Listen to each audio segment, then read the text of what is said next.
അതേപോലെ തന്നെ gradual variation നമ്മുടെ പീരീഡിൽ നിന്നും ലെഫ്റ്റ് ടു റൈറ്റിലേക്ക് പോകും തോറും അല്ലെങ്കിൽ ടോപ്പ് ടു ബോട്ടം വരുന്നതിനനുസരിച്ച് ഇവരുടെ പീരിയോഡിക്കലി ഇവരുടെ ക്യാരക്ടേഴ്സൊക്കെ ചേഞ്ച് ചെയ്യുന്നതായിട്ട് ഓരോ ഇൻ്റർവെൽസ് കഴിയുമ്പോഴും സിമിലർ ക്യാരക്ടേഴ്സ് ഉള്ള ചില എലമെൻറ്റ്സിനെ നമുക്ക് കണ്ടു കിട്ടും. ഓക്കെ, ഡിസിമിലർ ആയിട്ടുള്ള എലമെൻറ്റ്സിനെ നമുക്ക് കാണാൻ പറ്റും. അപ്പോൾ ഇതൊക്കെയാണ് നമ്മുടെ പീരിയോഡിക് പ്രോപ്പർട്ടീസ് എന്ന് പറയുന്ന ഒരു ടോപ്പിക്കിൻ്റെ അണ്ടറിൽ വരുന്ന കാര്യങ്ങൾ. സോ നിങ്ങൾ മനസ്സിലാക്കുക, ഓരോ ഗ്രൂപ്പിൽ നിന്ന് ലെഫ്റ്റ് ടു റൈറ്റ് വരുമ്പോൾ ടോപ്പ് ടു ബോട്ടം വരുമ്പോൾ എന്തൊക്കെ മാറ്റങ്ങളാണ് ഇവിടെ ഉണ്ടാകുന്നത്. ഇനി അറ്റോമിക് സൈസ്, ഇപ്പം നമ്മൾ ഇലക്ട്രോസ്റ്റാറ്റിക് ഫോഴ്സ് ഓഫ് അട്രാക്ഷൻ പറഞ്ഞു. കാരണം മേളിൽ നിന്ന് താഴേക്ക് വരുന്നതിനനുസരിച്ച് ഒരു ഗ്രൂപ്പിൻ്റെ മേളിൽ നിന്ന് താഴേക്ക് വരുന്നതിനനുസരിച്ച് ഓരോ എലമെൻസിൻ്റെ സൈസ് കൂടുക. ഓക്കെ, അതേപോലെ ലെഫ്റ്റിൽ നിന്നും റൈറ്റിലേക്ക് പോകുന്നതിനനുസരിച്ച് എലമെൻസിൻ്റെ സൈസ് കൂടും. ഓക്കെ, ദെൻ അത് തന്നെ ഇവിടെ വീണ്ടും കാണിച്ചിട്ടുണ്ട്. അപ്പം നമ്മൾ രണ്ട് കാര്യം നോക്കി, ഇലക്ട്രോണിക് കോൺഫിഗറേഷൻ നോക്കി, വാലൻസി നോക്കി, അതേപോലെ ഇവരുടെ ന്യൂക്ലിയർ ഇലക്ട്രോസ്റ്റാറ്റിക് അട്രാക്ഷൻ നോക്കി. ഇനി അടുത്തത് അറ്റോമിക് സൈസ് അല്ലെങ്കിൽ അറ്റോമിക് റേഡിയസ് എങ്ങനെയാണെന്ന് നോക്കുകയാണെങ്കിൽ ഇവിടെയും അറ്റോമിക് സൈസ് എങ്ങനെയായിരിക്കും? ഞാൻ നേരത്തെ പറഞ്ഞ പോലെ തന്നെ അറ്റോമിക് റേഡിയസ്, അതായത് ന്യൂക്ലിയസും അതേപോലെ ഔട്ടർ മോസ്റ്റ് ഷെല്ലും തമ്മിലുള്ള ദൂരം, അതാണ് അറ്റോമിക് റേഡിയസ്. ഈ അറ്റോമിക് റേഡിയസ് എങ്ങനെയായിരിക്കും?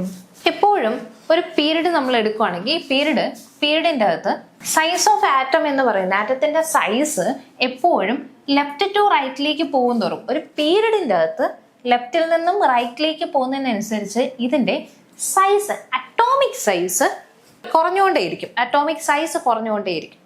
അതേസമയം നമ്മൾ ടോപ്പ് ടു ബോട്ടം ആണ് നോക്കുന്നതെങ്കിൽ അത് ഇൻക്രീസ് ചെയ്തുകൊണ്ടിരിക്കും. ഇത് അറ്റോമിക് സൈസ് ആണ് ഞാൻ പറഞ്ഞത്. ഓക്കെ, ഇതാ നോക്കിക്കേ, നിങ്ങളുടെ ടെക്സ്റ്റിൻ്റെ അകത്ത് തന്നിരിക്കുന്ന ഒരു ടേബിൾ ഉണ്ട്.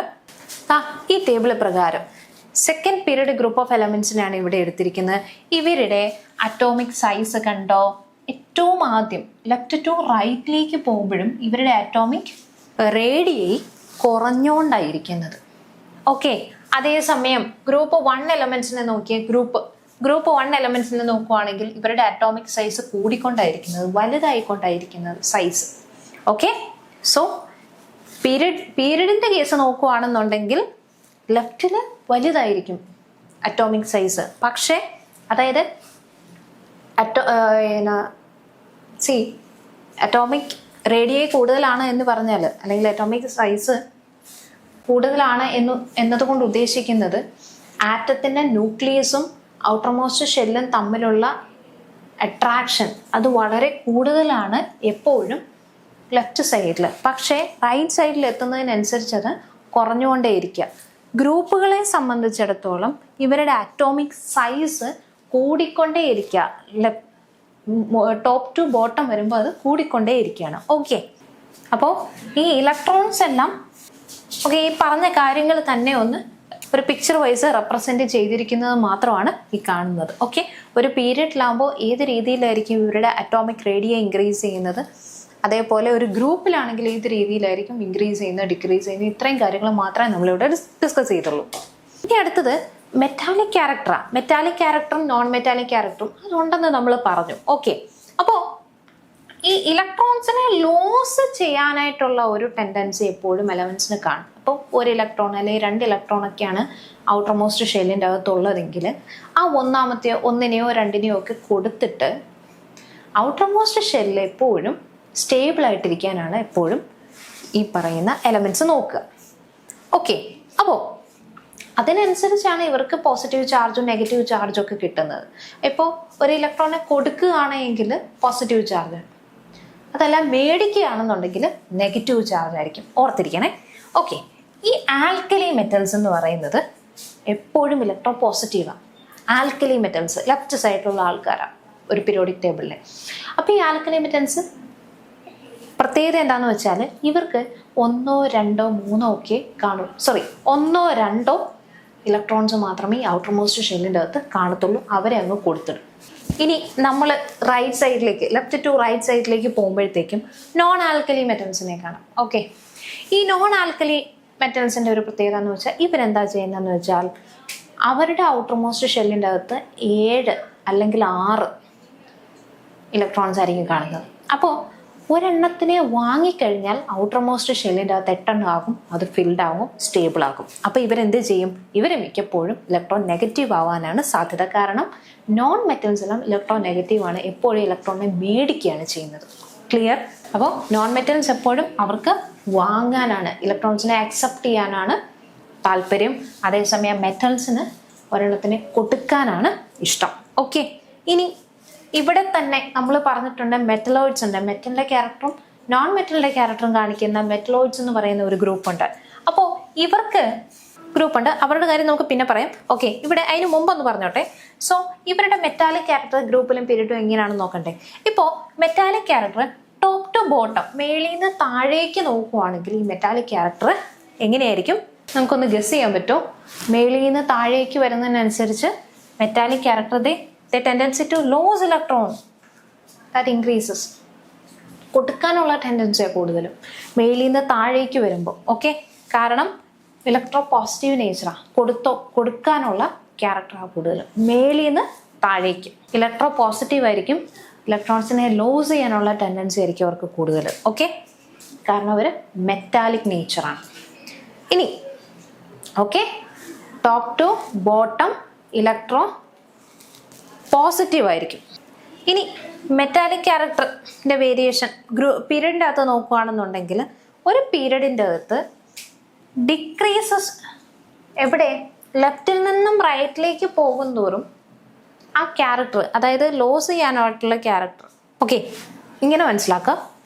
സോ ഗ്രൂപ്പിൻ്റെ കേസ് നമ്മൾ പറഞ്ഞു, ടോപ്പ് ടു ബോട്ടം വരുമ്പോഴത്തേക്കും ഇലക്ട്രോ പോസിറ്റീവ് ആവാനുള്ള ടെൻഡൻസി, അതായത് കൊടുക്കാനായിട്ടുള്ള ടെൻഡൻസിയാണ്. പക്ഷേ പീരീഡിൻ്റെ കേസിലേക്ക് നമ്മൾ നോക്കുകയാണെങ്കിൽ നേരെ ഓപ്പോസിറ്റ്, ഇലക്ട്രോ നെഗറ്റീവ് ആകാനുള്ള ചാൻസ് ആണ് പോകുന്നത്. കാരണം ലെഫ്റ്റ് ടു റൈറ്റിലേക്ക് വരുമ്പോഴത്തേക്കും ഇലക്ട്രോണിനെ മേടിക്കാനുള്ള ടെൻഡൻസിയാണ് കൂടുതൽ. അത് അവരുടെ ബാലൻസ് നോക്കിക്കഴിഞ്ഞാൽ തന്നെ നിങ്ങൾക്ക് മനസ്സിലാക്കാം. ഓക്കെ, അപ്പോൾ ഈ പറയുന്ന ഇലക്ട്രോ പോസിറ്റിവിറ്റി എന്ന് പറയുന്ന ക്യാരക്ടർ കുറഞ്ഞു പോവാണ് ചെയ്യുന്നത്, പകരം ഒരു ഇലക്ട്രോൺ നെഗറ്റീവ് ആവുകയാണ് ചെയ്യുന്നത്. നമ്മുടെ metallic character 14th group of എലമെൻസിൻ്റെ അകത്ത് നോക്കുവാണെങ്കിൽ സീഷ്യം, അതേപോലെ ഓക്കെ, സീഷ്യം എന്ന് പറയുന്ന എലമെൻ്റ് എന്ന് അത് നോൺ മെറ്റൽ ആണ്. അതേപോലെ തന്നെ സിലിക്കോൺ മെറ്റലോയിഡ് ആണ്. ഓക്കെ, ജെർമേനിയം, അതേപോലെ ലെഡ്, ഇവർ ജെർമേനിയം എന്ന് പറയുന്നത് മെറ്റലോയിഡ് ആണ്, ലെഡ് എന്ന് പറയുന്നത് മെറ്റലായിട്ടാണ് കാണുന്നത്. ഓക്കെ, ഇത് 14th ഗ്രൂപ്പിലുള്ള മെറ്റാലിക് ക്യാരക്ടർ. മെറ്റലുണ്ട്, നോൺ മെറ്റലുണ്ട്, അതേപോലെ മെറ്റലോയിഡ്സ് ഉണ്ട്. ഈ 3 ക്യാരക്ടേഴ്സ് ഉള്ള ആൾക്കാരെയാണ് ഈ 14th ഗ്രൂപ്പിൻ്റെ അകത്ത് പ്ലേസ് ചെയ്തിട്ടുള്ളത്. അതേപോലെ 3rd ഗ്രൂപ്പ് എലമെന്റ്സ് നിങ്ങൾ നോക്കുകയാണെന്നുണ്ടെങ്കിൽ ഇതിൻ്റെ അകത്ത് മെറ്റൽ ക്യാരക്ടേഴ്സ് ഉണ്ട്, മെറ്റലോയിഡ്സ് ഉണ്ട്, നോൺ മെറ്റൽ ക്യാരക്ടേഴ്സ് ഉള്ള ആൾക്കാരുണ്ട്.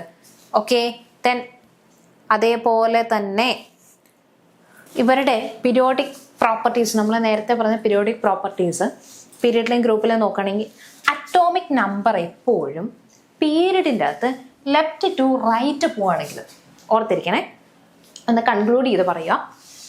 അറ്റോമിക് നമ്പർ പീരിയഡിൻ്റെ അകത്ത്, ഓക്കെ, അറ്റോമിക് നമ്പർ ഫസ്റ്റ് 1 അത് ലെഫ്റ്റിൽ നിന്നും നിങ്ങൾ റൈറ്റിലേക്കാണ് പോകുന്നതെങ്കിൽ എന്ത് പറ്റും?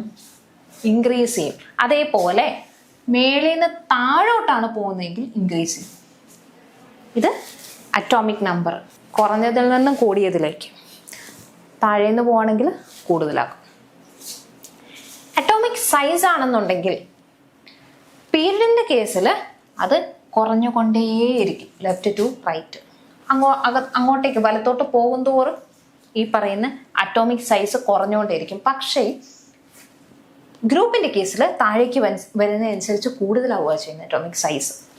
ഓക്കെ, ഇനി മെറ്റാലിക് ക്യാരക്ടർ നോക്കിക്കേ. മെറ്റാലിക് ക്യാരക്ടർ ഏറ്റവും ആദ്യമുള്ള ലെഫ്റ്റ് സൈഡിലായിരിക്കും മെറ്റാലിക് ക്യാരക്ടറിൽ, റൈറ്റിലേക്ക് പോകുമ്പോൾ മെറ്റാലിക് ക്യാരക്ടർ നമുക്ക് കാണുന്നില്ല. ഓക്കെ, അതേസമയം ഗ്രൂപ്പിൽ നോക്കുവാണെങ്കിൽ ഏറ്റവും മേളിൽ കുറവായിരിക്കും, താഴേക്ക് വരുന്നതനുസരിച്ച് മെറ്റാലിക് ക്യാരക്ടേഴ്സ് കൂടുക ചെയ്യുന്നത്. താഴെയാണ് മെറ്റൽസ് ഉള്ളത്. നോൺ മെറ്റാലിക് ക്യാരക്ടർ ആണെങ്കിൽ റൈറ്റ് സൈഡിലാണ് നോൺ മെറ്റാലിക് ക്യാരക്ടർ ഉള്ളത്, അപ്പോൾ ലെഫ്റ്റ് ടു റൈറ്റ് അത് ഇൻക്രീസ് ചെയ്തുകൊണ്ടിരിക്കും. ദെൻ ടോപ്പ് ടു ബോട്ടം നോക്കുവാണെങ്കിൽ അത് കുറഞ്ഞുകൊണ്ടിരിക്കും. കാരണം ഏറ്റവും താഴെയുള്ളത് കൂടുതലും മെറ്റൽ ക്യാരക്ടേഴ്സ് ഉള്ള ആൾക്കാർ. ഓക്കെ, അപ്പോൾ ഈ രീതിയിലാണ് ഇവരുടെ ക്ലാസിഫിക്കേഷൻസും കാര്യങ്ങളും ഒക്കെ ഉള്ളത്. അപ്പോൾ ഒരു ഓവറോൾ ഐഡിയ പീരിയോഡിക് ടേബിളിനെ പറ്റി നമുക്ക് കിട്ടുക എന്നുള്ളതാണ് ഈ ചാപ്റ്ററിൻ്റെ ലക്ഷ്യം. ഓക്കെ, അപ്പോൾ അത് നിങ്ങൾക്ക് ക്ലിയർ ആയിട്ടുണ്ടെന്ന് ഞാൻ വിചാരിക്കുന്നു. ഓക്കെ, ശരി.